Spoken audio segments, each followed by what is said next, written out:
Sasa mimi ndugu yangu mimi ni mwizi. Ni mwizi. Ni mwizi kwa hiyo jina ninaitwa Kisinza, mimi ni mwizi. Kisinza mwizi.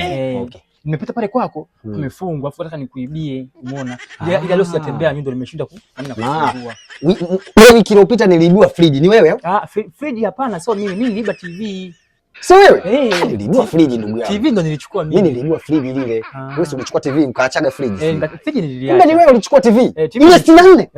Ni mimi. Sasa ndugu yangu, hadi umenifanya mwanangu hadi nimenunua sasa hivi 32. Amechukua sasa 32.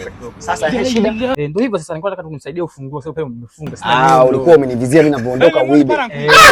Una akili sana. Sasa sikia, ulikuwa unahitaji funguo, sije? Nzuri. Funguo hii hapa ndugu yangu. Sikia. Sasa ngoja nikupe maelekezo. Unaona hii funguo ndogo hii unaenda utafungua pale kuna kisha ingia kwenye ule mlango, utaingia mkono wa kushoto. Kuna mlango wa 3. Mlango wa 3 mkono wa kushoto. Utafungua sasa na hii.